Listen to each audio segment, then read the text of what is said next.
बिस्मिल्लाहिर्रहमानिर्रहीम व्यूअर्स, आज एक बड़ा इंपॉर्टेंट थ्योरम हम डिस्कस करने जा रहे हैं, the chain rule of differentiation. इसका प्रूफ आपके सिलेबस में नहीं है। अगर आप टेक्स्ट बुक देखें तो वहाँ लिखा हुआ है proof of this theorem is beyond the scope of this book. Beyond the scope of this book से मुराद ये है कि ये इस किताब का जो सिलेबस है या जो ऑडियंस है इसको पढ़ने वाली जो स्टूडेंट्स हैं उनके स्कोप से आगे की बात है। यानी उसके प्रूफ में जो चीज़ इन्वॉल्व होनी है वो आपको पढ़ाई नहीं गई, इसलिए इसका प्रूफ यहाँ पे नहीं करेंगे। तो जब कभी भी आप किसी किताब में लिखते हैं कि proof of this is beyond the scope of book, it means कि वो जो उसमें प्रूव करने में जो चीज़ें इन्वॉल्व होनी है वो आपके सिलेबस में नहीं है और आपको समझ नहीं आएगी, लिहाजा इसको एज अ रिजल्ट ही लेना आपने। तो चेन रूल ऑफ डिफरेंशिएशन ये है, if F is a function of u and u is a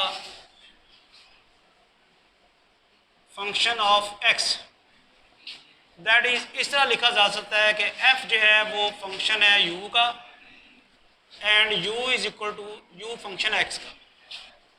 then derivative of f with respect to x will be equal to df over du into du by dx। अब ये समझने वाली बात है, इसका क्या मतलब है? देखें, फंक्शन f जो था वो u का फंक्शन है, x का फंक्शन वो नहीं है। किसका फंक्शन है? u का। आप उसका डेरिवेटिव किसके रिस्पेक्ट ले रहे हैं? x के रिस्पेक्ट। वो कहता नहीं ले सकते। फंक्शन f जो है वो वेरिएबल x का फंक्शन ही नहीं है, बल्कि वो वेरिएबल u का फंक्शन है। तो जब आप उसका डेरिवेटिव रिस्पेक्ट टू x लेंगे तो वो नहीं ले सकते। वह कैसे ले सकते हैं? वहाँ पे चेन रूल लगता है। वो क्या है कि आप f का डेरिवेटिव रिस्पेक्ट टू x नहीं लेंगे, बल्कि f का डेरिवेटिव रिस्पेक्ट टू u ही लेंगे जिसका वो फंक्शन है। f का डेरिवेटिव रिस्पेक्ट टू u ही लेंगे जिसका वो फंक्शन है, और उसको फिर कंपनसेट करने के लिए u का डेरिवेटिव रिस्पेक्ट टू x लेंगे। इससे क्या होगा, अगर आप समझना चाहें तो ये कैंसिल हुआ और वो df ओवर dx रेस्टोर हो गया।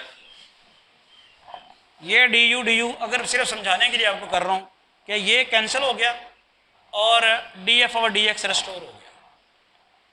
तो क्वेश्चन क्या है कि अगर f किसी और वेरिएबल का फंक्शन है और उसका आप डेरिवेटिव ले रहे हैं विद रिस्पेक्ट टू x, तो फिर ये चेन रूल लगाना पड़ेगा। अभी तक जितनी एक्सरसाइज हमने सॉल्व की हैं उसमें चेन रूल अप्लाई नहीं हुआ। अब मैं आपको समझाने के लिए करता हूँ कि एग्जाम्पल देता हूँ एक। मेरे पास f फंक्शन है u square plus 3u plus 2, ये f है, और u बजाते खुद जो है वो है x प्लस 7। ठीक है, मुझे अब मालूम क्या करना है? df dx ये फाइंड करना है। f का derivative with respect to x find करना है। तो मैं नहीं कर सकता, f जो है वो फंक्शन x का है ही नहीं है। किसका फंक्शन है? वो u का फंक्शन है। तो मुझे f का डेरिवेटिव रिस्पेक्ट टू u लेना होगा। यानी आप यूं करेंगे इसके मुताबिक, ये अगर आप रिलेशन देखें df ओवर dx किसके बराबर है? df ओवर du और du बाई dx। यानी हमें ये मालूम करने के लिए हमें df ओवर du मालूम करना है। df ओवर du मालूम करना है। इक्वेशन नंबर 1 से अगर आप df और du मालूम करते हैं तो वो आ जाता है d over du u square plus 3u plus 2। अभी तक जो आपने डिफरेंशिएशन के रूल्स पढ़े हैं मैं उनको बार बार नहीं लगाऊंगा। u स्क्वायर का डेरिवेटिव क्या आ जाएगा? 2u, और 3u का क्या आ जाएगा? जस्ट 3। u का डेरिवेटिव 1 हो जाएगा, और ये जो कांस्टेंट 2 है इसका डेरिवेटिव क्या आ जाएगा? तो ये आ गया। इसी तरह आप देखते हैं चेन रूल के मुताबिक df और dx है, df और du मालूम कर लिया, अब du बाई dx मालूम करना है। ये इक्वेशन दी हुई है, इक्वेशन नंबर 2। इक्वेशन नंबर 2 में जब आप du बाई dx मालूम करेंगे, इसका डेरिवेटिव लेंगे रिस्पेक्ट टू एक्स, एक्स का डेरिवेटिव क्या हो जाएगा, एक्स का 1, 7 का, तो ये क्या आ जाएगा आंसर 1। बात क्लियर होगी। अब आप लिखें using chain rule,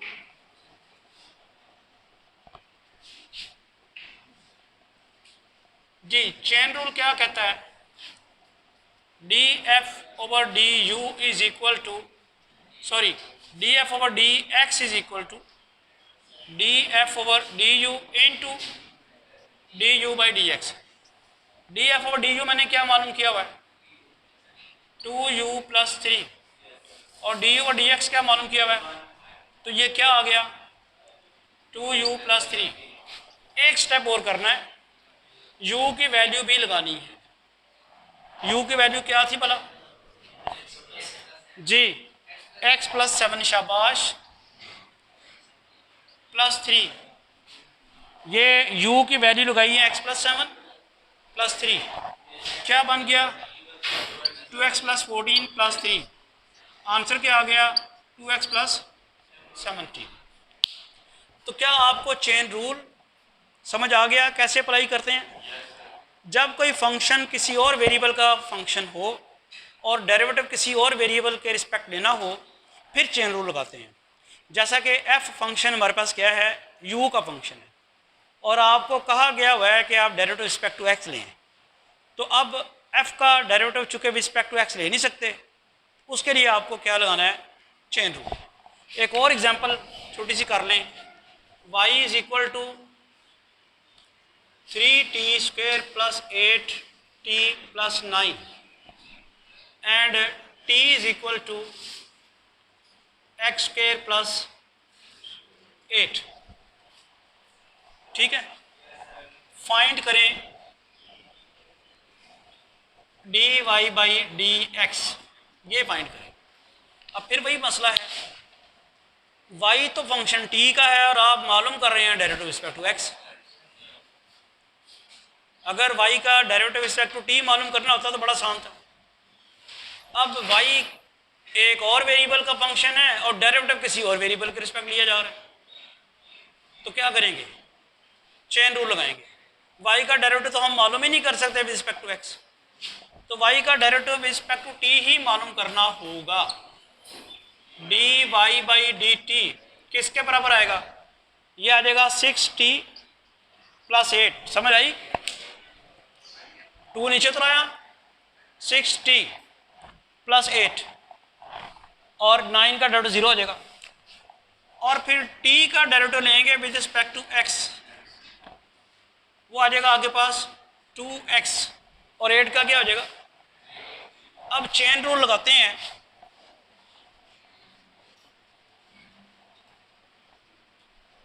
chain rule क्या है, dy बाई dx मालूम करना है, क्या करना होगा, dy by dt into dt by dx। dy by dt क्या मालूम किया आपने, 6t प्लस 8, और dt बाई dx किसके बराबर है, 2x के, शाबाश।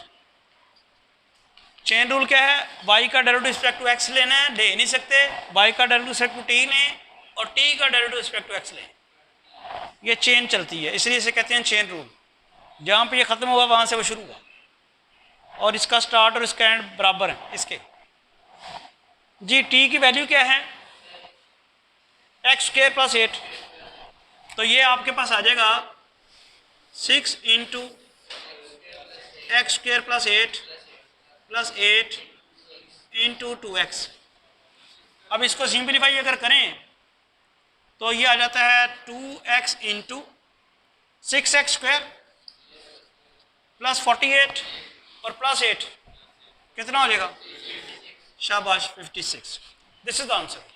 अब होपफुली आपको चेन रूल और चेन रूल अप्लाई करना समझ आ गया होगा। चेन रूल क्या है, अगर कोई एक फंक्शन किसी वेरिएबल का फंक्शन है और डेरिवेटिव किसी और वेरिएबल के रिस्पेक्ट लेना है तो तब चेन रूल लगता है।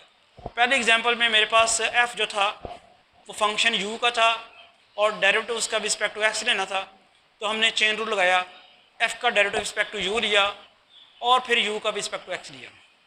दूसरी एग्जांपल में एक y फंक्शन है जो कि t का वेरिएबल का फंक्शन है और y का डेरिवेटिव रिस्पेक्ट टू x लेना है, तो वो उसके लिए भी चेन रूल लगाया, y का डेरिवेटिव रिस्पेक्ट टू t लिया और फिर t का डेरिवेटिव रिस्पेक्ट टू x लिया और सिंप्लीफिकेशन कर दी। तो होपफुली ये आपको क्लियर हो गया होगा।